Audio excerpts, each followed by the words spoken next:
Hi everyone, welcome to my channel. मेरा नाम है शीतल और आज इस वीडियो में मैं आपके साथ शेयर करूंगी मेरी H4 वीज़ा प्रोसेस की जर्नी। मैंने कैसे अपॉइंटमेंट ली, किन डॉक्यूमेंट्स की ज़रूरत, मेरा H4 का इंटरव्यू कैसे गया। Let's get into it. तो आपको इस वेबसाइट पर जाकर आपका DS 160 फॉर्म फिल करना है। आपके फॉर्म में बेसिकली आपकी सारी डिटेल्स होंगे और आपको आपके पासपोर्ट डिटेल्स अपलोड करने पड़ेंगे। आप US में कहाँ पर रहने वाले हैं उसके डिटेल्स भी आपको उसमें अपलोड करने हैं। अगर आपके कोई फैमिली मेम्बर्स US में हैं तो उनके डिटेल्स भी आपको एंटर करने हैं। सो नेक्स्ट स्टेप में आपको आपकी वीज़ा की फ़ीस पे करनी है। तो इसके लिए आपको उनकी ऑफिशियल US वीज़ा की वेबसाइट पर जाकर एक प्रोफाइल क्रिएट करनी पड़ेगी। Once you make your profile, आपको एक ऑप्शन आएगा schedule your appointment. When you click on that, आपको फर्स्ट पेमेंट का ऑप्शन आएगा।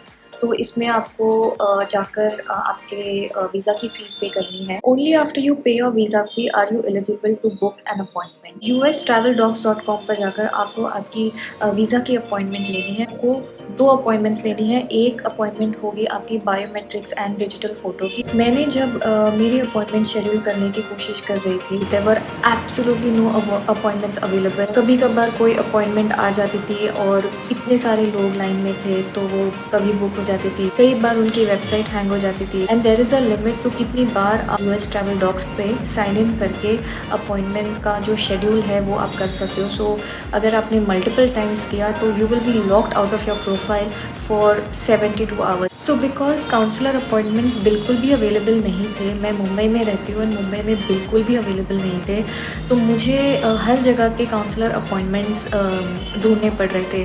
न्यू दिल्ली के, हैदराबाद के, कोलकाता के। बाय लक ही आप समझ लो, मेरे हस्बैंड को मिल गई अपॉइंटमेंट। जैसे ही उनको स्लॉट मिला न्यू दिल्ली का तो उन्होंने लिया। आपको 2 अपॉइंटमेंट्स की ज़रूरत है। एक है आपके बायोमेट्रिक की appointment which will be at the visa application centre, and second होती है आपकी personal I mean the interview with the visa officer at the embassy. So मेरे ये दोनों अपॉइंटमेंट्स जो है मुझे न्यू दिल्ली के ही मिले, लेकिन अनफॉर्चुनेटली मुझे बैक टू बैक अपॉइंटमेंट्स नहीं मिले। मुझे मेरी काउंसलर अपॉइंटमेंट मिली 7 दिसंबर की, एंड उसके ऑलमोस्ट 1 हफ्ते पहले की मुझे बायोमेट्रिक अपॉइंटमेंट मिली। और मैं रहती हूँ मुंबई में, तो मुझे 2-2 बार जो है न्यू दिल्ली ट्रैवल करना पड़ा। सो बायोमेट्रिक्स के अपॉइंटमेंट में क्या होता है एंड क्या डॉक्यूमेंट्स लगते हैं ये डिस्कस करते हैं। डॉक्यूमेंट्स में सबसे पहले आपको कैरी करना है आपका अपॉइंटमेंट कंफर्मेशन लेटर, जिसमें आपका अपॉइंटमेंट वेन्यू एंड डेट लिखा हुआ रहता है। तो आपको उसी डेट एंड टाइम में जो है वहाँ पर पहुँचना है। सेकेंड, आपको कैरी करना है आपका DS 160 फॉर्म। आपको ऑल्सो कैरी करना है आपका पासपोर्ट। अगर आपके पास कोई एक्सपायर्ड पासपोर्ट है तो वो भी आपको साथ में कैरी करना है। आपको आपके स्पाउस का अप्रूव्ड I-797 नोटिस की कॉपी कैरी करनी है। तो ये सारे डॉक्यूमेंट्स अच्छे से चेक कीजिए, इनके सारे कॉपीज़ आपके साथ रखिए और एक फाइल में इसको लगाकर आपको आपके वीज़ा एप्लीकेशन सेंटर पे जाना है at least 30 minutes before your appointment. मेरा वीज़ा एप्लीकेशन सेंटर था कनॉट प्लेस में, तो मैं वहाँ पर गई। कुछ एक आधे घंटे पहले मैं पहुँच गई। वहाँ पे जो सिक्योरिटी रहती है वो आपको समझाएंगे कि कौन सी कंट्री की कौन सी लाइन है। US की लाइन अलग होती है एंड बाकी कंट्रीज़ की एक कॉमन लाइन होती है। बिकॉज US की लाइन अलग थी तो मुझे बहुत ही कम लाइन में खड़ा होना पड़ा। मोस्ट इम्पॉर्टेंट, आप कोई भी इलेक्ट्रिकल गैजेट वहाँ पर कैरी बिल्कुल नहीं कर सकते हैं। तो ये मुझे पता था और इसके लिए मैं वहाँ पर इसी तैयारी के साथ गई थी कि मैं अकेले गई थी। एक्चुअली मेरे हस्बैंड को काम था तो वो मेरे साथ नहीं आ पाए, तो मैं अकेले गई थी। अगर आपके साथ कोई है तो आप उनको आपका मोबाइल जो भी है, वॉच, कोई भी इलेक्ट्रॉनिक डिवाइस जो है आप उनके पास जो है आप छोड़ सकते। लेकिन पता नहीं मेरे अपॉइंटमेंट में ऐसे कोई इंस्ट्रक्शंस नहीं थे। मैं इसी तैयारी के साथ गई थी कि वहाँ पर जो है लॉकर्स अवेलेबल होते हैं, तो आप एक लॉकर रेंट कर सकते हो अगर आप अकेले गए हो। एंड सेफली आपके मोबाइल्स या आपके जो भी लैपटॉप्स है, वॉचेस है, स्मार्ट वॉचेस है, वो आप लॉकर में रख सकते हो। लेकिन मैं जब गई तब मुझे किसी ने नहीं कहा, मतलब कोई नहीं चेक कर रहा था। लेकिन फिर भी अगर आप आपके बायोमेट्रिक्स अपॉइंटमेंट के लिए जा रहे हैं तो मेक श्योर करें कि आप आपके जो भी गैजेट्स हैं वो पहले ही सेफ जगह पर रख दीजिए। तो जब मैं अंदर गई, वहाँ पर एक गेट होता है जहाँ पर इनिशियल वो आपके सारे डॉक्यूमेंट्स एक ऊपर से एक बार चेक करते हैं कि आपके पास आपका पासपोर्ट है क्या, एंड आपने आपका जो है DS 160 फॉर्म प्रिंट किया है, एंड आपके हस्बैंड का I-797। एक फर्स्ट लेवल पे आप आपके जो है सारे डॉक्यूमेंट्स चेक होते हैं, आपको एक टोकन दिया जाता है एंड आपको वेट करना पड़ता है। तो जब स्क्रीन पे आपका टोकन नंबर फ्लैश होता है, आपको उस काउंटर पे जाकर फिर आपके बायोमेट्रिक्स जो है देने होते हैं। आपके लेफ्ट हैंड के एंड राइट हैंड के फिंगर्स प्लेस करने होते हैं, दोनों थम्स प्लेस करने होते हैं एंड उसके बाद वो आपका एक डिजिटल फ़ोटो लेते हैं। तो नेक्स्ट पार्ट आता है आपका फाइनल इंटरव्यू, जो कि एम्बेसी में होता है। तो इस टाइम मेरे हस्बैंड मेरे साथ आए थे क्योंकि मैं थोड़ी सी नर्वस भी थी, मैंने इसके पहले कभी भी वीज़ा का प्रोसेस नहीं किया था। मेरी इंटरव्यू अपॉइंटमेंट थी सुबह 8:30। हम एक दिन पहले ही पहुंच गए थे जस्ट टू मेक श्योर कि फ़्लाइट्स डिले ना हो और मैं लेट ना पहुंचूँ और कुछ प्रॉब्लम ना हो। मैंने सारे जो है डॉक्यूमेंट्स मेरे ऑलरेडी लगा कर रखे थे, मेरी फ़ाइल पूरी तरीके से रेडी थी एक दिन पहले। फर्स्ट ऑफ ऑल आपको कैरी करना है आपका इंटरव्यू अपॉइंटमेंट कंफर्मेशन का प्रिंट आउट जो आपको ईमेल पे आता है। सेकेंडली आपको कैरी करना है आपका DS 160 फॉर्म। थर्ड आपको अगेन आपके हस्बैंड का I-797 अप्रूवल नोटिस की कॉपी कैरी करनी होती है। मैं अपने हस्बैंड का वीज़ा भी, जो उनको वीज़ा मिला था वो भी मैं कैरी करके गई थी, उनका वीज़ा का कॉपी, मैरिज सर्टिफिकेट एंड कुछ मैरिज के फ़ोटो। ये तो वो डॉक्यूमेंट्स है जो बहुत बेसिक होते हैं, जो वो यूजुअली पूछते हैं। मेरा एक्सपीरियंस बहुत अलग था। मैं जब मेरे इंटरव्यू के लिए गई, बहुत कम लोग थे, बहुत ज़्यादा भीड़ नहीं थी क्योंकि इंटरव्यू स्लॉट्स बहुत कम मिल रहे थे। पहले आपकी सिक्योरिटी चेक होती है, उसमें again this time yes they made sure कि nobody was carrying any kind of mobiles और इलेक्ट्रॉनिक गैजेट। मेरे सारे इलेक्ट्रॉनिक गैजेट्स जो है मेरे हस्बैंड को बैग में उनके पास ही दे दिए थे। कोई भी आपके साथ अंदर एम्बेसी में नहीं आ सकता है ऑब्वियसली। मेरी सिक्योरिटी चेक हुई, उसके बाद आपको जाकर फिर एम्बेसी में जो है एंट्री होती है। वहाँ पर गेट के बाहर ही आपका पासपोर्ट देखते हैं कि बिकॉज जब आप बायोमेट्रिक्स करते हैं तो आपके पासपोर्ट के पीछे वो एक स्टिकर सॉर्ट ऑफ लगाते हैं, साइन कि आपका बायोमेट्रिक्स कंप्लीटेड है।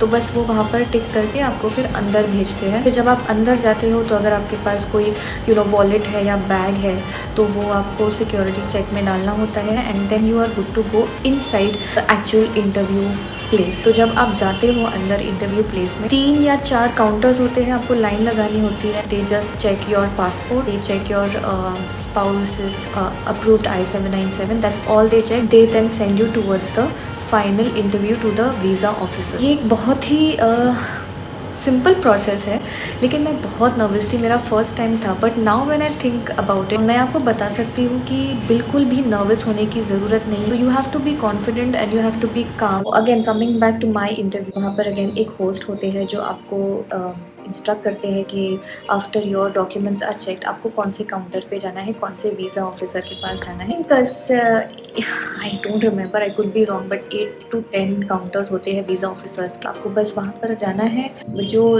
लाइन मेरे नेक्स्ट टू थी, वहाँ पर एक H4 वीज़ा की कैंडिडेट थी, तो वो मेरे आगे थी। तो उनका अपॉइंटमेंट जो था वो पहले मतलब प्रोसेस हो रहा था और आई वॉज स्टिल वेटिंग। तो मैं जो है थोड़ा ध्यान दे रही थी, मुझे थोड़ी कॉन्वर्सेशन सुनाई दे रहे थे, मैं कोशिश भी कर रही थी कि देखते हैं वो क्या पूछते हैं। मुझे पूरा नहीं कॉन्वर्सेशन सुनाई दिया, लेकिन उनका H4 का इंटरव्यू उन्होंने वीज़ा उन्होंने एक्सेप्ट नहीं किया। और जब मैंने वो देखा तो I was so nervous. जाना तो है ही इंटरव्यू के लिए। I approached the counter of my visa officer. I greeted her as good morning and she said good morning back to me. She asked me for my passport. मैंने मेरा जो है passport उनको दे दिया। फिर उन्होंने मुझसे मेरे हस्बैंड का I-797 मांगा। तो मैंने क्विकली जो मेरे पास कॉपी थी I-797 की मैंने उनको दी। उन्होंने मुझे ये पूछा कि when did you get married and I said, मैंने मेरा जवाब दिया मैंने मेरी शादी कब हुई। She asked me, is this a love marriage? And I said no, this is an arranged marriage. Then she asked me, how did you meet? Then I told her that both of our relatives decided the match and we went ahead with the wedding. Then she asked me, what are you going to do in US? So I said that I would just be taking care of the house and be with my husband in the United States. Then she asked me, where do you plan to stay in the United States? Now in this case my husband was still with me. मेरे husband अभी तक गए नहीं थे, मतलब वो भले 8 years पहले रह चुके हैं US में, बट ये एक न्यू जॉब थी एंड इस वक्त वो इंडिया में थे। तो हमारे पास कोई सेट एड्रेस नहीं था, तो मैंने उन्हें एड्रेस नहीं दिया। तो मैंने उन्हें ये बताया कि this is my husband's new job and we would be travelling shortly to the United States and since my husband's office is going to be in San Bruno California, so we have shortlisted few apartments there. तो जो 2-3 apartments मैंने मेरे husband के साथ shortlist किए थे वो मैंने उनको बता दिए and she was satisfied with the answer and surprisingly that was it. In fact, when I mentioned that we would be staying in California, San Bruno, she said amazing weather. She said that are you looking forward to going to the United States? I said I'm extremely excited to visit United States. तो मैं बहुत ही अच्छे से confidently and with a smile I was giving her answers and she seemed pretty okay and pretty satisfied with my answers, and she smiled back and she said your visa is approved, and I said thank you and I asked her am I good to go. She said yes, best of luck, and I left. So मेरा visa appointment बहुत ही short था. उन्होंने ना मुझसे मेरा marriage certificate मांगा, ना मुझसे मेरे शादी के फ़ोटोज़ मांगे. मैंने सब कैरी करके रखे थे बट उन्होंने मुझसे कुछ भी नहीं मांगा. बट इन एनी केस मैं आपको स्टिल सजेस्ट करूँगी कि आप आपके जो भी पॉसिबल डॉक्यूमेंट्स हैं वो आप लेकर जाएं. तो मैं कितने और कौन से क्वेश्चंस की तैयारी करके गई थी ये मैं आपके साथ डिस्कस करूँगी. मैंने एक लिस्ट बना के रखी है जो मैंने रेडी रख के गई थी. फर्स्ट वो आपको पूछ सकते हैं कि which type of visa do you want an approval for. तो आपको आपका जवाब होना चाहिए कि I want an approval for H4 visa. फिर आपको वो पूछ सकते हैं why do you need an H4 visa, और आपका जवाब होना चाहिए to accompany my husband in the United States. फिर वो आपको पूछ सकते हैं who made this appointment. So आपका जवाब होना चाहिए me and my husband together made this appointment for my H4 visa. फिर आपको वो पूछ सकते हैं how did you obtain all the documents required for the H4 visa interview. तो आपका जवाब होना चाहिए my husband help me with all the possible documents for my H4 visa. फिर आपको वो पूछ सकते हैं कि in which month and year did your spouse get an approval of the H1 visa. मतलब उनका जो अप्रूवल है H1B का वो कौन से मंथ में और उनको कब मिला या कौन सी कंपनी ने उनको स्पॉन्सर किया है वो आपको पूछ सकते हैं. तो आपको वो डेट याद रखनी है जो I-797 अप्रूवल है उसी पे होती है. आपको एक बार वो पढ़नी है एंड ऑब्वियसली उनकी कंपनी का नाम आपको पता होना चाहिए. फिर वो आपको पूछ सकते हैं कि अगर आपके हस्बैंड आपके साथ आए हैं, वो पूछेंगे फर्स्ट कि is your husband accompanying you. If in my case he was so my answer would be yes, but मुझसे ये पूछा नहीं.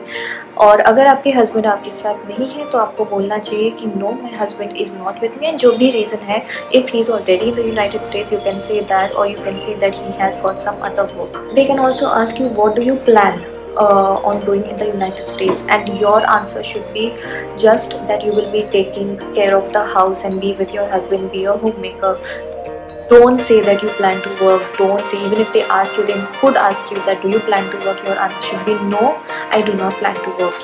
They might even ask you do you have any family members residing in the United States. So if you do, you can mention them.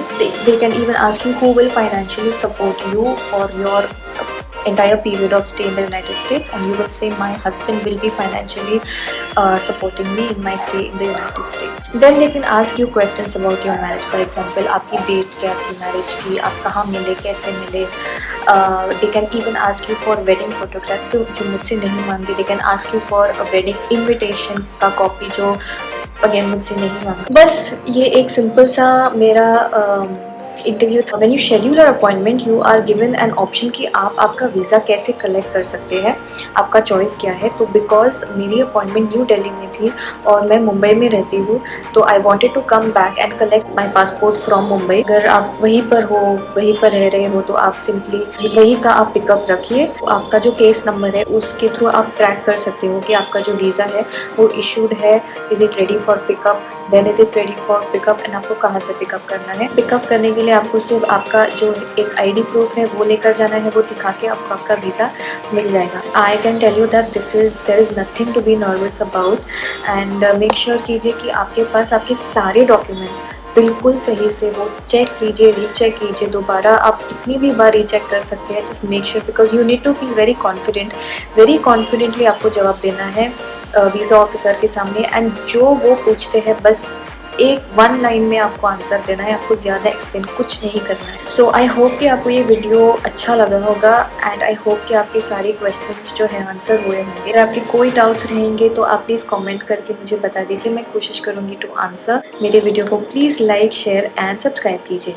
C you soon, bye.